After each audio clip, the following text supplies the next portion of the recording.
10th episode of the No Needed Approval podcast. I'm your host, Pierre. This is my man, Philip Webb, better known Stockton and Malone. Obviously, I'm the Malone. That's my Stockton over there. So let's jump into it, man. I know you got some things you want to talk about. I don't want to hold it back. What's going on with you, man? Let's get started. All right. So here's what happened. A friend of mine hit me up the other day and she wanted to do some business with us. And I was thinking, all right, and that sounds great. What's going on? So what I'm going to name the podcast today is chasing too many rabbits and catching none. All right. And so what happened is during the conversation, when I was talking to them, they were telling me that they want to do some business with us. But what they also were telling me as I was asking them, like, hey, what's going on with that one business you have? And I said, oh, I'm still into it, but I'm not really doing it as much as I still got it going. We still got the website, but we're not really into it that much. And I said, oh, okay. Tell me about this new business venture. And they say, well, this new business venture is going to be great. We're going to do this. We're going to do that. I really like it. The product's amazing. Distribution's amazing. It's going to be phenomenal. You want to get into this thing? I'm like, you know what? I don't. It's right now. I'm happy doing what we're doing, but tell me about it. So they were going all into it. They're all jazzed up, all hyped up about this business. And during the conversation, I said, hey, whatever happened to that other business that you had, 2 businesses ago? Oh, we're out. We don't do that anymore. We're not into that business. And I said, well, on the other note, you were also helping out with these people over here, helping them with their business. What's going on with that? No, we don't do that anymore. So I said, oh, okay. And I just started thinking about this person, phenomenal person. I'm not downplaying this person at all. But what I noticed is even in my own life, there's sometimes a pattern that, I get jazzed up about something and I start to go into it. And then I pull back because it's not working out the way I run it. And what I noticed is that I had to make a shift years ago to say, you know what, I got to start down one path and then hit that as hard as I can, because if I don't, things go sideways and I'm not able to, what I would consider, catch the gaps in the situation. Mr. Evans, that happen to you ever, that you're chasing too many things at once? Absolutely. I don't think there's anybody that, hasn't done it. It's just, those that stop doing it are the ones that end up winning. Those that continue to do it are the ones that continue to go through the same thing of looking for the next hole to jump into. And it makes me wonder all the time. So I always, and we talk about it, right? Like debriefing and everything else, man. And I always go over that because I want to know, like, what's the pattern? And most individuals don't know, like, they just don't know why they jump from one thing to another thing. Or when they do, they come up with a little thing in their head and say, oh, that just wasn't for me. That's not really the real reason. You wasn't winning. You know what I mean? You wasn't winning doing what you was doing. So you just think if you just take your same broken self and put into another environment where you see people winning, that you're going to go over there and win too. You can win, but you can't win until you make the adjustment to yourself, right? You got to make the self-adjustment so that you can make the next adjustment, but you can't make adjustments before you make self-adjustment. So I did it for a long time. Do this and do this. And 1 minute I'm doing this and doing this. My wife's mother, she used to say, like the honeymooners. Some of y'all out there not old enough yet, you don't know about, not yet. Some of y'all just too young to know about the honeymooners, but Ralph Cramden was always doing something new, right? So she always be like, oh, you're like the honeymooners, Ralph Cramden. Because every other week, like, I got a new venture going on. And it was so hard for anybody to believe in any of the ventures because I didn't believe in it long enough for other people to build the belief. You know what I'm saying? Like, it takes us a long time. It might take you, a year to really believe. It might take you 2 years to really fully believe, like, yo, this is it. That means it's going to take the people around you 3, 4, 5 years before they're like, yo, I see something. You know what I'm saying? Like, you ain't stick around long enough for them to see something. So when you bring one idea, hey, you want to do this? And they're like, no. And then you bring another idea, you want to do this? They're like, no. You want to do this? No. You want to? And then at some point, they're just like, man, you always got ideas, but you haven't done any of them. Yeah. You know what I mean? And there was a time my wife said it to me. She said, man, you got these ideas and you say this, but you ain't do it. You ain't follow through with it, right? So I think sometimes, man, we got to have the right people around us. But in order to have the right people around us, we got to become the person that the right people want to be around. Yep. And I agree with that. And one of the things that I realized when I was going through that situation is that whatever it is that I'm hyped up about, I'm like, look, I need to make a change in my life because I'm here. I want to get to there. And how do I do that? And I see something, let's call it whatever, the shiny new penny, whatever that is.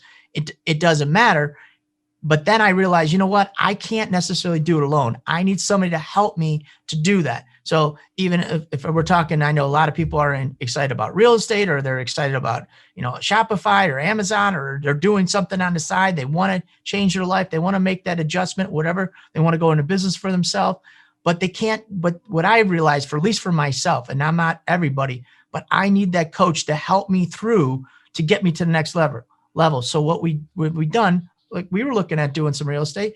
What I needed that coach, that mentor to help me to get to the next level, because without that, it's not easy. I don't know how to do a bunch of things. I don't know how to file permits or find a general contractor or deal with the bank. How do I do that? I don't know how to do it. So what we did is, we worked with a coach, and that coach helped us through some of the pitfalls that they experienced in their life. Now, am I making all that bread that everybody else is making in that? Nope, I'm not, but I'm avoiding all the losses. And that's the thing that, so many people, or at least I didn't realize in the beginning. Yeah, when you said the glitter, the shiny stuff, everyone gets attracted to the shiny stuff. You know what I'm saying? Like when we look at anything, people say, man, people make a lot of money in real estate. Yeah, they do, but they do a lot of work in real estate. You know what I'm saying? Like there's a lot of studying that comes before the money. There's a lot of learning that comes before the money. And people always want to say, they always want to look at things and pick what they want to do based on what they see people making. You might not be built like that person.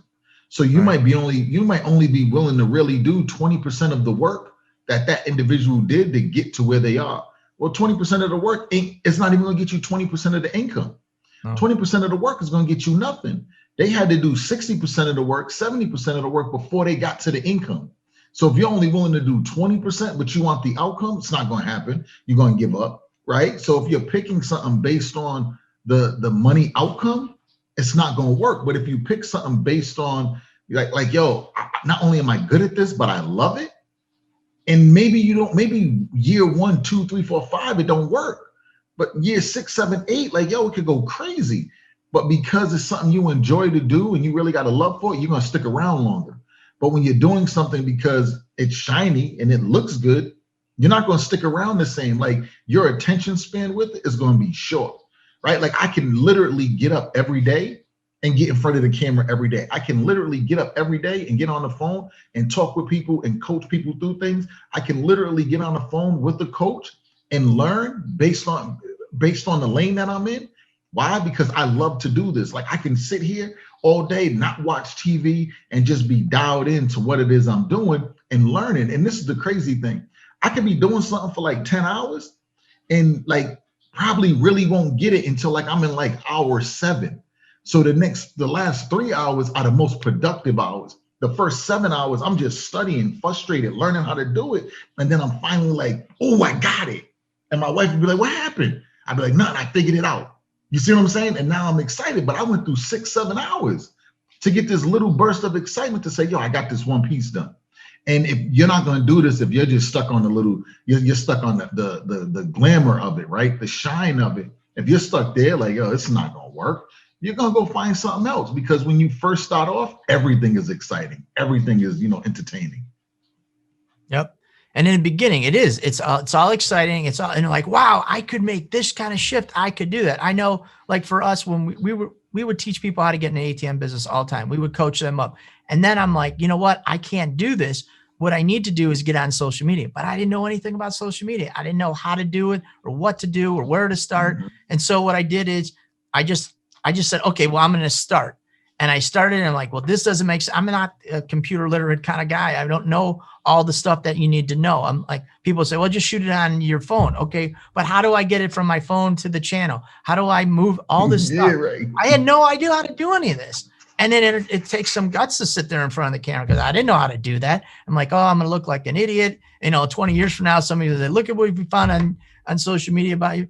So I'm like, okay. So I started doing it until the point where I didn't know what I was doing, and then I talked to somebody and I found a person that could teach me of social media. And then we just started with one platform, and we started rotating or getting in that platform. And then we started getting some traction. but it was all because I started by myself. Then somebody came in. I don't know. It's like law of attraction kind of thing. Cause then somebody comes in your network and you're like, oh, wow. Could you help me? Oh yeah. Let me see what you did so far. Yeah, I could. All that. I see all these mistakes. No problem. I can help you out. And then you believe, you either trust them or you don't. Most of the time somebody's like, well, I don't trust them. Then you get beat up. And you're like, oh yeah, what they said was right. And so then you believe in what they say, and then you make those big moves. But for me, in my pattern, in my life, what I always realize, I can't do it alone anymore. I need a coach. And so I always decided to get one. You was big in what you just said when you said you do the work and then they come in and they're looking like, let me see what you've done. You know what I'm saying? Like that's the biggest thing. Sometimes, man, you have too many people that are reaching out for help, but you have nothing for the people to look at. Right. So you're confused and you're like, I need help. All right, cool. What do you need help with? Well, I just can't do this and do this. Okay, cool. But what do you need help with? You know what I'm saying? Like you can't answer that one question. And then if they say to you, well, let me see what you've done. Well, I didn't get started yet. All right, cool. Go get started. Do it for like a month, 2 months, 3 months, and then come back. You know what I'm saying? Because now we got something to look at. That's the first thing. Like even I talked to my coach the other day and he hit me. He was like, he said, yo, P, all right, cool. We fixed that. He was like, yo, I need you to send me like the next engagement you do. I need you to send me the next 2. You know what I'm saying? The next ones you do, I need you to send me the next 2. I want to look at them. Why? Because he wants to see, okay, this is where we was. This is where we are now. Now, in order for us to go to that next step, not the level, right? But to get to that next step, I need to see what you currently have going and and then the shifts you currently made, because now we're going to make shifts off of that to improve it. If I say, well, I don't have nothing else, I'm not going to have nothing else, how can he help me grow at that point? Yeah.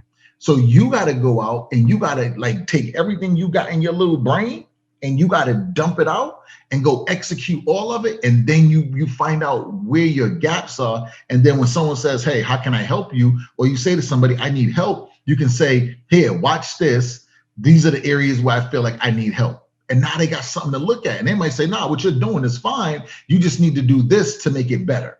You see what I'm saying? But you don't have no work because you keep jumping. So now you're bringing this business and this business and this idea and this idea. And you're like this, and they're looking at you like, yo, you're everywhere. First thing you need to do is go get clarity and then come back to me. So I would say to you, go put your head down and just like go jump into your lane and get a piece of mastery. Sometimes I think people don't think they can master anything because they don't know enough. You can master what you know. You know what I mean? Like you might say, I don't know, but master that. Master what you know, and then go to get that certificate in mastery on another level. But right now, just master what you know. Yep. And you know what? And that's so true. And when you're saying that, I was thinking of a story. I remember when I was about 8 years old, I was working, but actually I think it was 12, 10 or 11, maybe it was 12. So I was working. Far, you don't remember. Well, because the timeline, I started working when I was 11 and I lied to get into the job. And I said I was 12. And I remember I met this guy and I wanted to learn how to play golf. And I went to him and he was a pretty good golfer. And I said, how do I, can you teach me how to play golf? He says, yeah, here's first lesson is I want you to play 2 times a week. I want you to play 18 holes of golf twice a week and then come back to me in 10 weeks. I said, that's half the summer. He goes, yeah, because you don't know what you're doing. What I need you to do is learn how to play the game to the best of your ability. Then we can come back and fix it. And that goes basically what you're saying is you got to jump in the lane, do the best you can, and then we can make adjustments. Then we can make adjustments. That's where you can make adjustments. Right. That's I was trying to get the timeline in my head because I don't want to say one thing and like, didn't he say it? No. So yeah, I had to be, I want to say it was 8, but I couldn't have been. I had to be 12. So listen, it don't matter. At your age, we don't expect you to be like, you know what I'm saying? We just want you to be in the general vicinity. You ain't got to be right there. You ain't got to get it. But it's the whole thing. I forgot what I was getting ready to. I'm talking about your age, and here I am. I can't even remember the thought from like 30 seconds ago. But it was when you think, because we was talking about and then getting help. I forgot. Basically, what we're talking about, you have to get out and at least start the process. And then when you start the process, you can go, but then you can ask for the coaching after that. because then that person can elevate and make the tweaks to make your life better. Yeah, I know. That still didn't bring it back. Oh, yeah. All right. Well, here, you know what? Here, let's talk about this. You know what? We were talking about golf, and I want to. For me, a big thing is I like to watch. I don't watch golf usually on TV really at all. I watch some of the majors once in a while. I catch maybe about 10, 15 minutes.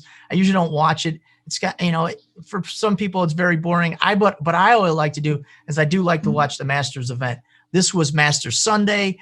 Usually Masters is on Easter for the most part. I don't know how they coordinate, but it just seems like most of the time it is. We do our family thing, and then during the afternoon it's kind of a downturn. And I get to watch. You get to watch usually like the back nine of the Masters. They got the big leaderboard. Really, Tiger. I used to watch Tiger. I always liked watching Tiger. He's out of it. He hurt himself in California, I think in January or February. I don't remember when. But he was out this year, but they had a new player. Well, he's not really new. And I wrote down Hideki Matsuyama. I don't know if I got the name right, but he was the first. What's really exciting was he was Japan's first Masters winner ever. So it just happened. It happened Sunday. It was a big deal. And it's something I like to watch is on Masters weekend. Did you ever watch any of that, Mr. Evans? I do. I didn't before. Before I didn't. Like, I ain't never even thought about golf, right? Like, I'm not watching that. Like basketball, football, like that's it. We never had a golf tournament in my projects. You know what I'm saying? We ain't never had like no swimming competition. We ain't had no badminton. We had kickball. Yep. We had dodgeball. Yeah. Basketball, football. We ain't had no baseball. Every once in a while, I might put a little wiffle ball out, right? But that didn't last long. Basketball, football, kickball, and scatter, right? Like these was the games. So when Tiger went to play golf, I'm like, yo, let me see what dude's doing. Like, you know what I'm saying? Go Tiger. I didn't understand the game, but over time, like I'm watching it. But the thing about golf that really grabbed my attention was like you play against yourself. It's you against you. It's not you and the opponent.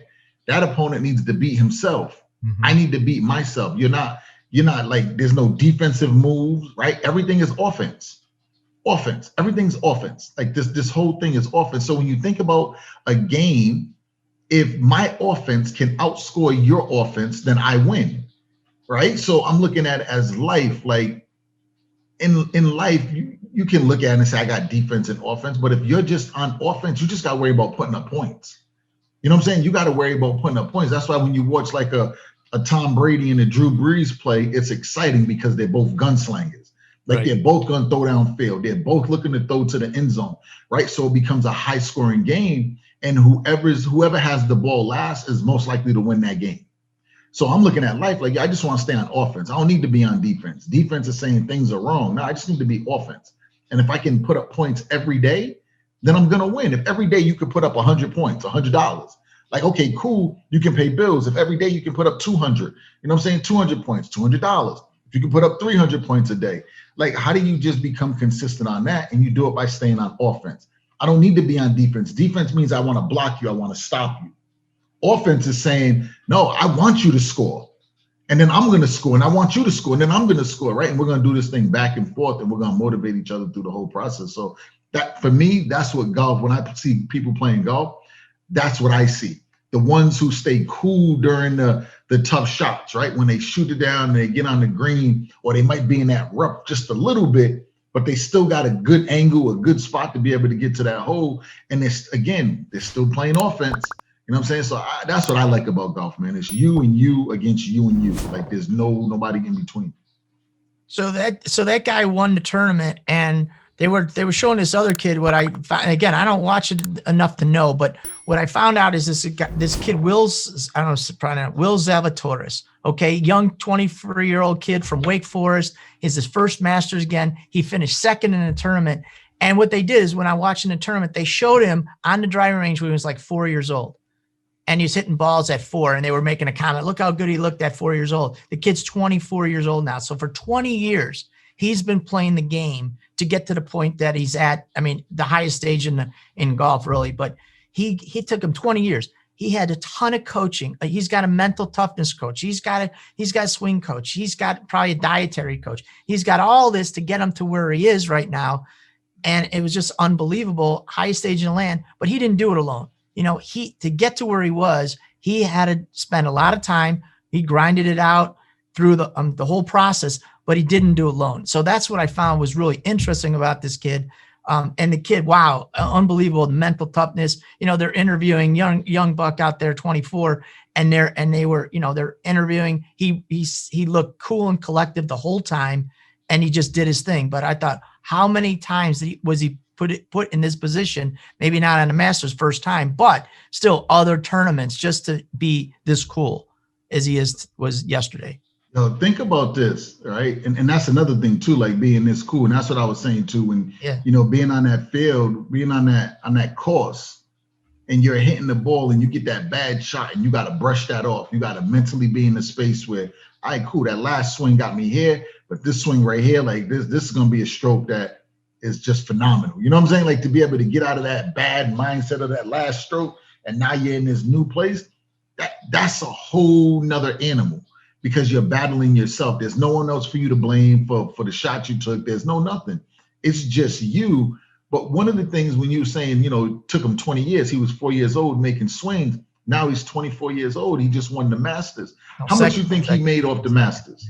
Oh, no, he came in his, he finished second. That kid didn't win. The kid from Japan, he won. I don't know how old he was. The other kid, I was just saying, he came in second, but it was his first Masters. So that's what I found. He didn't explode. He was really cool and collected. So through the whole tournament, that's what I was really impressed with. Got you. So even looking at that, right? His second, coming in second in the Masters. What do you think his bag was? I think the guy who wins the Masters wins almost $2 million. I'll bet you he won almost $1 million.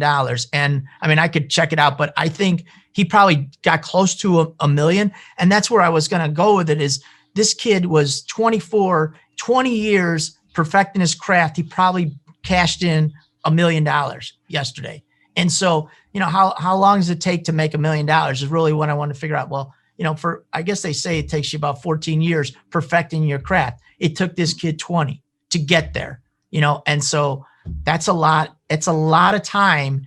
So when people to get to one spot just to make that kind of bread, people want to get that instant gratification right away. Oh, I'm going to try it. This kid, 20 years in the game to get to this point, So that's what I thought was really fascinating. And so for me, it just makes me realize I can't do it all at once. It's little baby steps, little wins on top of little wins to get to where I want to be. A lot of time, a lot of devotion, a lot of coaching to get there, people helping me through the heavy waters, to cross that bridge. But if you keep on going, you can make it. And that's what I realized. I know a lot of people say, oh, he's instant success at 24. But they showed a picture of him 4 years old on a driving range. So it's been 20 years he's been really grinding out there. And that's the thing, right? So when we're looking at that, 20 years, I promise you, there was times he didn't feel like going to do it. There was times he was like, yo, I don't know if this is going to work. But I mean, like, it's not a cheap sport. So that was a lot of investments, not just time, but financial investments throughout the years. And not one time, I'm not going to say there's not one time he didn't quit. I don't know, right? He might have, but he didn't. He stayed with it, right? That's the proof's in the pudding. He stayed with it, but I'm sure he wanted to. There was moments he didn't want to push, right? He was stretching himself, but then he went from like my man Eugene says, right? You're interested, you're committed, and then you're fully committed. I don't want to take my man's stuff, right? But when you look at it like that, he was in it, and then he got in it some more, and then he was all the way in it. And now 20 years later, to go and play a game for 2 days over the weekend, right? You're playing for like 2 days, to now walk away with a $1 million prize. So when you're looking at, it took you 20 years to walk away with $1 million at one time. Here you go. If he decided he wanted to do anything else, like, there's a lot he can go do right now. And he can take that. He can say, I just want to train people to become better golfers. And they're going to pay him a lot of money to do it. Why? Because of the success that he had. He's young, right? And he can train. Then you're looking at the endorsements that come from it. Right. So he spent 20 years of his life to get to the big show. He didn't come in first, came in second. Yeah. And because he came in second, he's still going to get endorsements. Yes. He's still going to get a big bag. He's still going to get people that want to have him come and speak at their camps and all of this. Oh, yeah. So 20 years, the dude winning, he got $1 million, but he'll probably end up cashing out another 10, 15 million throughout the year. And people will sit there and look and be like, oh, he's lucky. No, he ain't lucky. He was fully committed. Yeah, it's totally different. So you got to sit there and say, like, I look at it like even me right now, I'd be transparent with y'all of going over, I looked on something, I think I'm on like just over 6 years now of doing what I'm doing. And I'm like, yo, I ain't reached the point where I want to be in 6 years. But I promise you one thing, like I came way too far to go the other way. Like I'm already in it. Like, do you make bread? Yeah. Is it what you want? No, like I ain't cashed $1 million joint, but I want it. You see what I'm saying? So when I'm looking at stuff like that, and you say it took dude 20 years to be able to get there, it's like, all right, cool. Keep working. Keep working. You know what I'm saying? Like, yo, keep working. Because when you really study people that are successful, it's not an overnight thing. It's like, yo, I've been doing this for the last 20 years, for the last 15 years. I'm just getting here. What makes you think you should have it already? I love, man, and I see it all the time, but you always get those commentators or sports commentators. How does it feel to be an overnight success? And you're like, man, I don't know what you're talking about. I've been playing this sport. I've been doing this thing for all this time. And all that time is it's always 10 years. It's more than 10 years, to get to that. I remember some of the ball players. I remember basketball. How does it feel to be an overnight success? It's like, man, I've been playing ball since I've been 4, in the playground. I started here. We got this, Pee Wee that, JV. Then we made the varsity. Then we played in, I got lucky to play on the college team. Then, out here grinding, whatever. I didn't even, whatever they did. I didn't even get a pro contract. I had to walk on, stuff like that. I had to play over in Europe or whatever. That's what I always love. They always say overnight success. Here's a question is, so, okay, I'm doing my 9 to 5. I want to transition. How do I do 2 things at once and have it the same level of effectiveness if I'm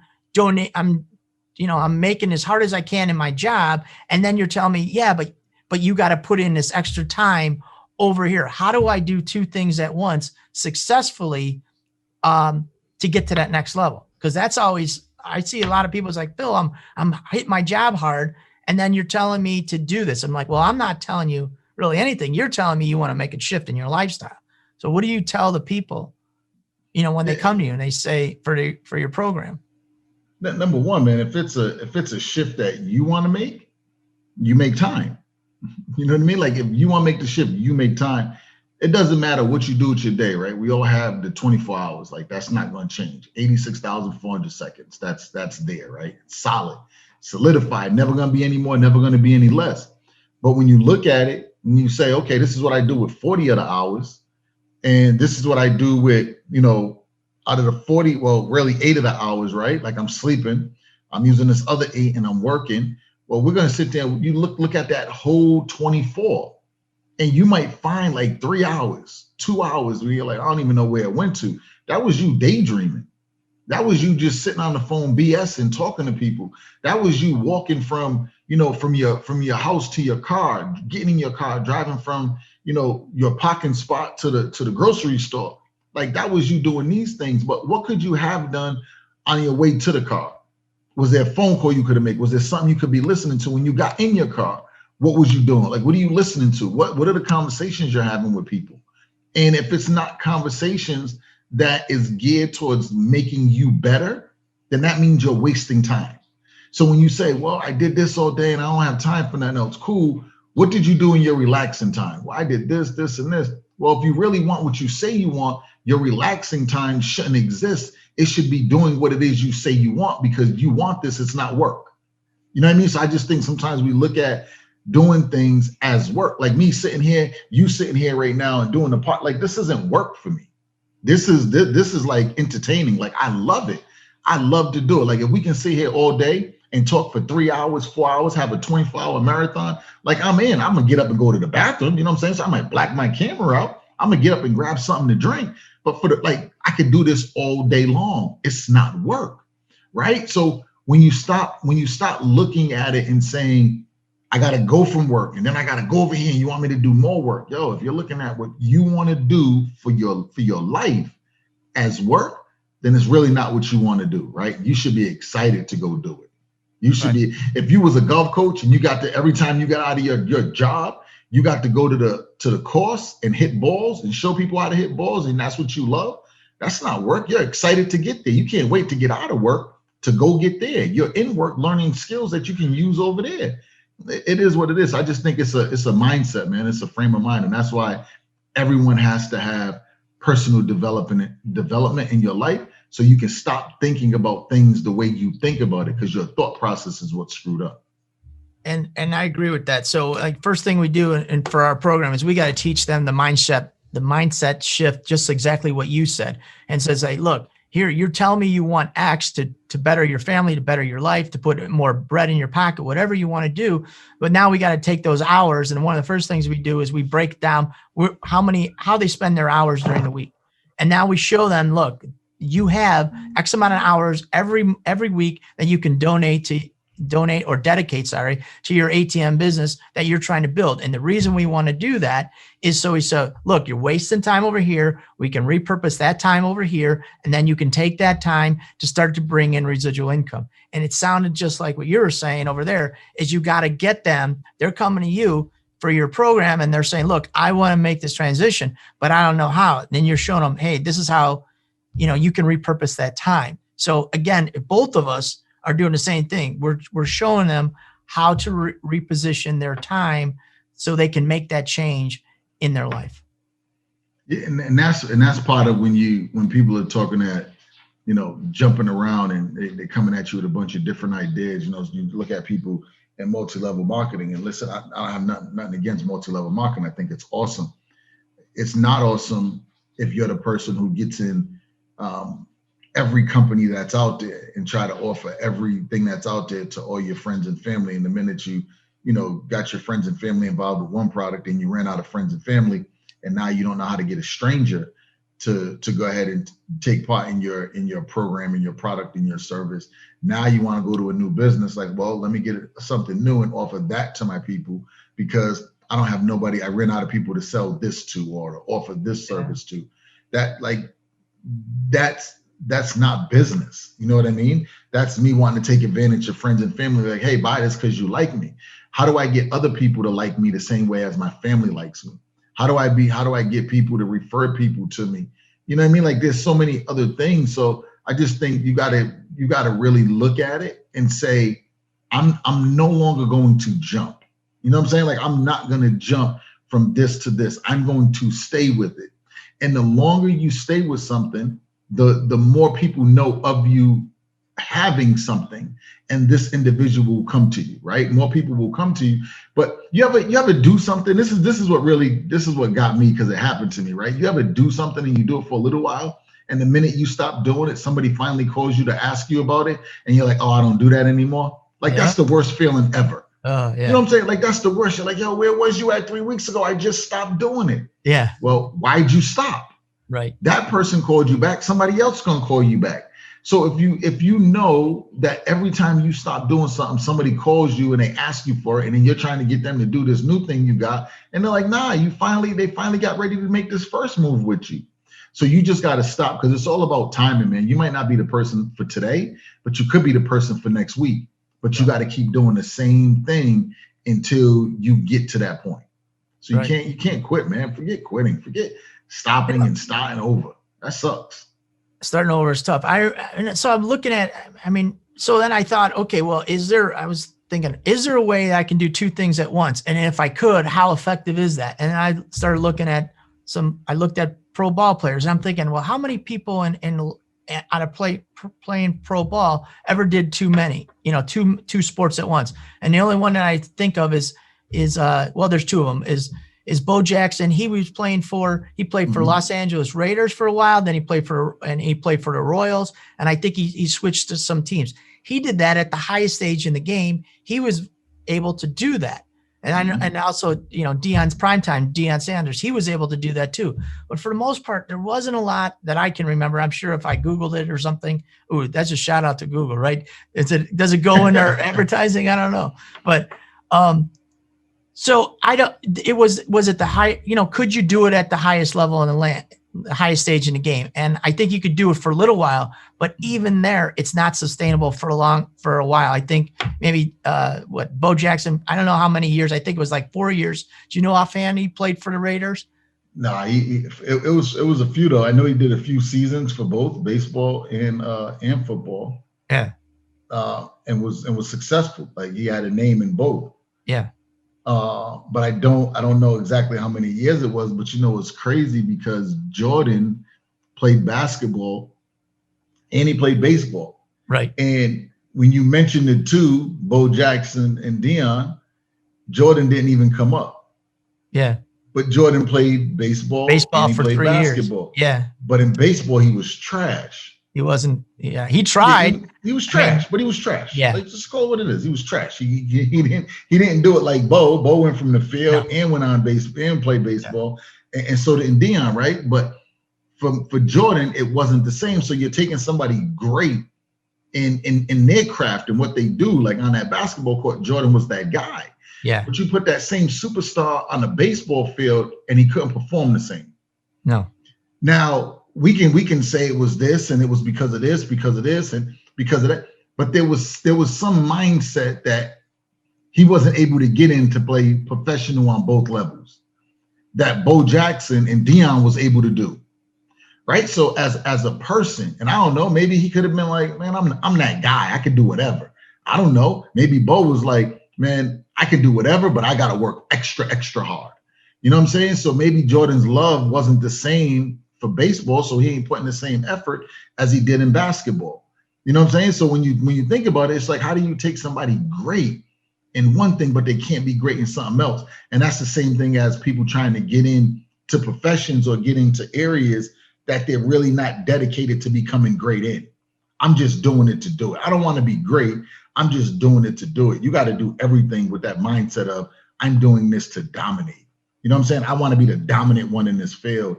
And if I'm not the dominant one in this field, then I'm doing everything I can to become the dominant one. You know what I'm saying? Not, I'm okay with just doing how I'm doing. If that's your mindset, like, y'all, I don't even want to talk. You can't even be my friend for that either. Oh, no, it's okay. No, it's not okay.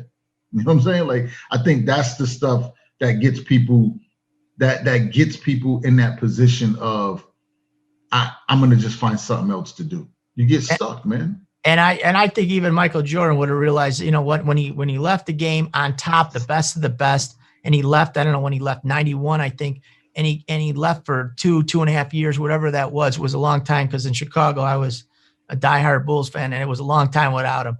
But when he left, when I look at the documentaries, when I watch what he did try to put that same level into that sport, into baseball. But I think he was just a phenomenal basketball player and tried to bring that same level into baseball, but he didn't have the same gift as he did in basketball.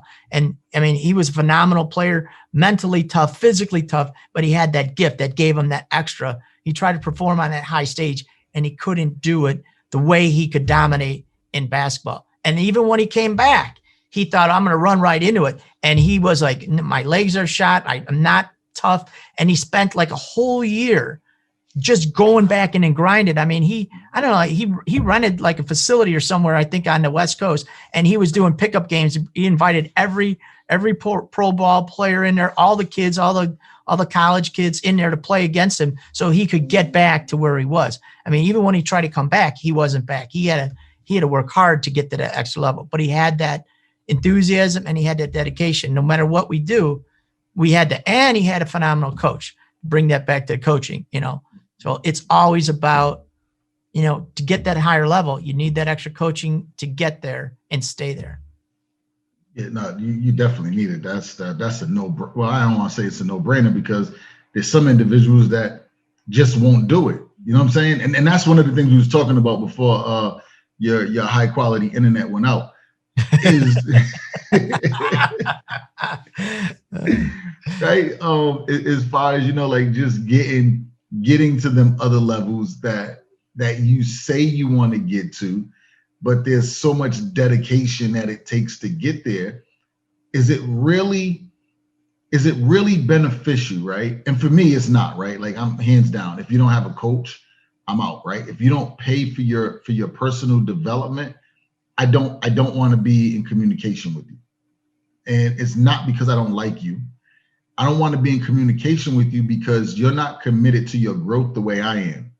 So that means that when I go out and I take money from my family and I invest in coaching, when me and you are in communication and we're talking, you're getting information that I have and learned through my long hours of being up, right? And depriving myself of sleep and sending my wife to bed by herself and all of that stuff. You're going to get on the phone with me and I'm going to give you information that I stayed up and away from my wife to get. I'm going to give you information that I learned on my own by going down these roads that most don't want to travel. You're going to get information that I paid for investing in my development, my personal, business, mental development. And now you're going to get that. But all I'm getting is the same you. Every conversation, I'm getting the same you. I'm getting what your intelligent level allowed you to grasp from whatever you listen to. But your intelligent level been at the same space for a long period of time. So now this relationship is really one-sided. I'm bringing the best me, and I'm bringing the information that I was able to go out and get because we paid for it, right? And I learned, but you're not giving it back. So now I'm at the point where it's like, yo, you don't have a coach, you ain't paying, you're not investing in your future. Like, you're not leaving nothing behind. Like, yo, this is the latest and greatest. This is what I've done that allowed me to win. You're bringing none of that to the table, but I'm supposed to be on the phone and talk to you. I'm supposed to be in person and talk to you. I'm supposed to give you my time. Like, yo, I'm out. Like, I absolutely want nothing to do with it. Why? Because I feel as though that's not moving me ahead. That's moving me backwards. And if it's moving me backwards, I don't want nothing to do with it because I'm not jumping from this profession to this profession to this profession. I'm not jumping from idea to idea to idea. I'm in my space and I want to learn everything that I can in my space. And if the people that I'm around don't want to do that, then I don't want to be around and I don't want you around because I'm looking at you like, yo, like you got it easy. You got it easy. You're taking the easy road. I'm on this road over here, and this road ain't that easy. And maybe I'm jealous of the easy road, John. You see what I'm saying? I don't know. Maybe I'm looking at that like, yo, that road don't look too bad. Like, you're living, you're doing all right, but this is the road I chose. So because I chose this road, I'm going to develop and grow on this road. And if you're not growing and developing, then I don't even want to share a road with you. You know what I'm saying? So I'm looking at everything like that now. Like, no, I can't. Like, no, you got a coach? No, I can't. Like, no. So are you saying like enough is enough then? Enough is enough. You see what I'm saying? Like, you see me poke my chest. Yeah. Like, I like it. I like it. I'm gonna have to start doing all the video. I'm gonna have to start opening up with the camera. Yeah, there you go. Zoomed in right there. There you go. I like it. But see, I got to lose a little bit of weight because I don't want to be like this and it looks like I'm sitting there with like some man moves and I'm flashing. You see what I'm saying? Like, I don't want to be doing it. So I might have to like do one of these or something. Like, you know what I mean? I got to do it like that. They got that thing. What do they call that? The bro or the man zero? I don't know which one that is, but you know, it'll keep you supported up in here. Listen, hold on, bro. I'm not wearing the bros, the man or whatever you call that damn thing, bro. I'm not wearing it. Yo, how dare they got this thing? What's it do? It pushes you down? No, I think it holds you up, supported, like, you know, for that. Support. I ain't holding nothing up, supporting that. Listen, man. I earned these, man, with every spoonful. That means my wife could cook. See, I'm big because my wife could cook.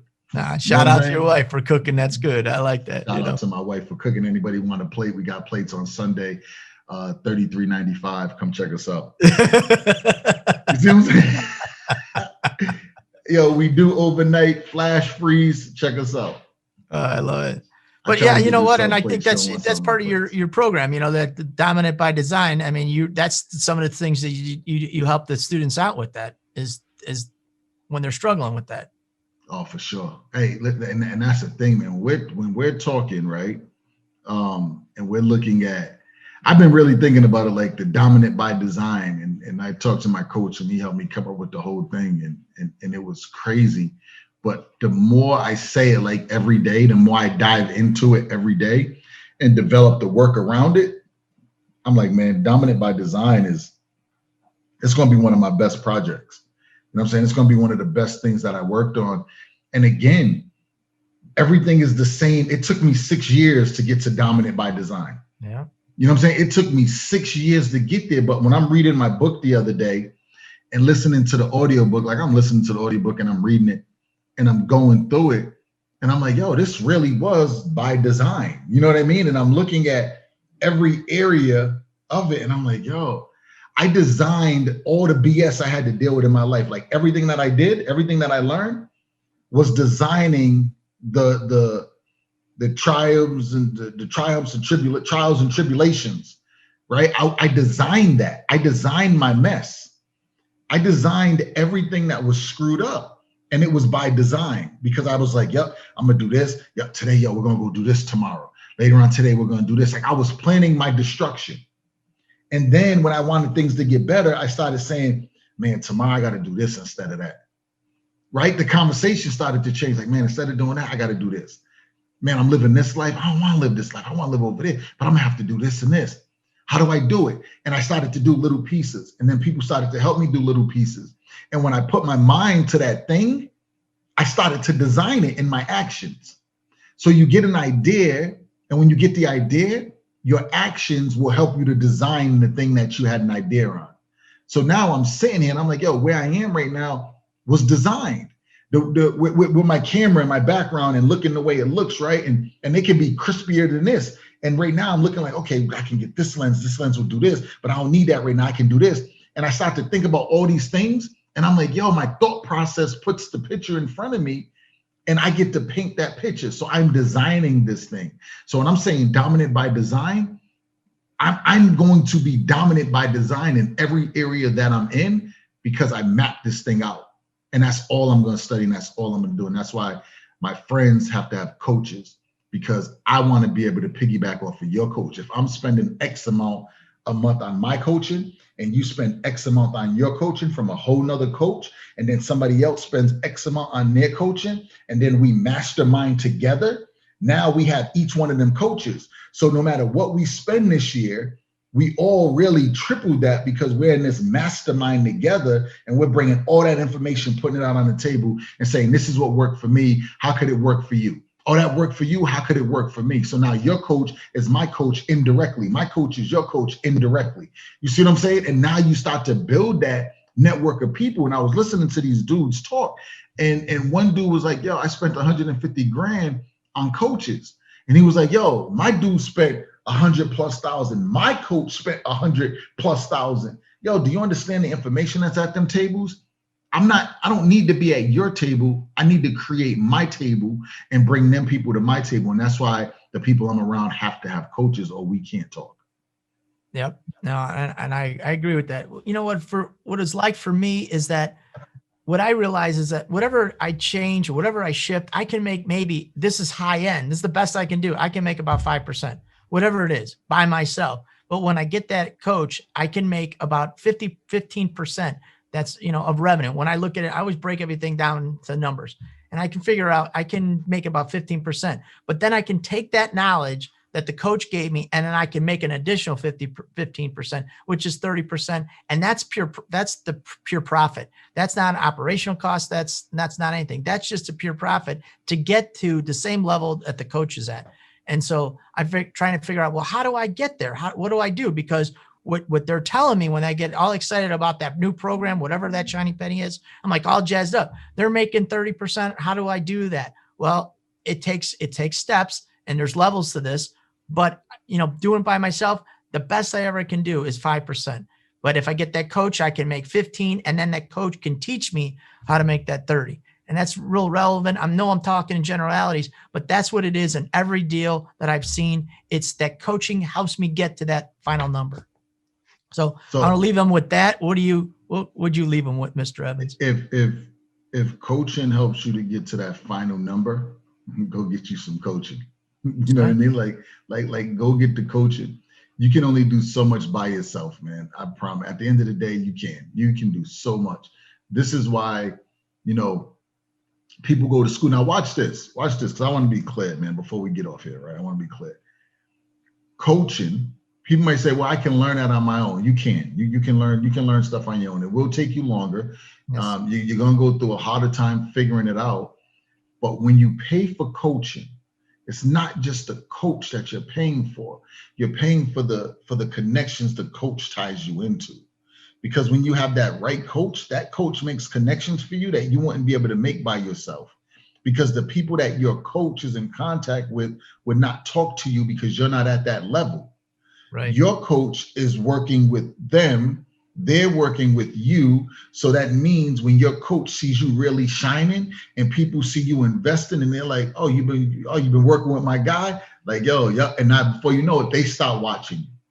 And other opportunities. And if what you do is different from what they do and people in their network, but they see you shining, yo, they will open up a door for you. And that door that opens will bring you to something else that you wouldn't have gotten if you didn't invest in that coach. You see what I'm saying? So it's like, I'll be traveling next week. And when I'm traveling, because of my coaches, these doors did this. Yeah. So stop thinking that you're only paying for the information. You're also paying for the contacts. You're paying for stuff that you wouldn't have got access to. I was just watching these dudes, big conference going on in Miami. And because of the investments that people make, and they was in that back room, the people that they was introduced to in that back room was crazy. It was crazy, the people that was in the building. So now it's like, yo, how do you get to this other individual? Well, you get coaching through somebody who's tied to that individual. Yep. And what happens is over time, you're getting the same information. You see what I'm saying? Like it's crazy, man. So stop thinking you're only paying for the information from the person. You're also getting contacts that you wouldn't have gotten, but you're getting it because you're investors. And I'm not talking about you invest your $100 a month. Your $100 a month isn't going to do it. You know what I'm saying? I'm not talking about your little $200 a month. Like you might have to dig a little deep. You might have to dig deep. This is why you better love what you do, right? Go invest and go get access to what you don't think you have access to. You know what I'm saying? Because on your own, you don't.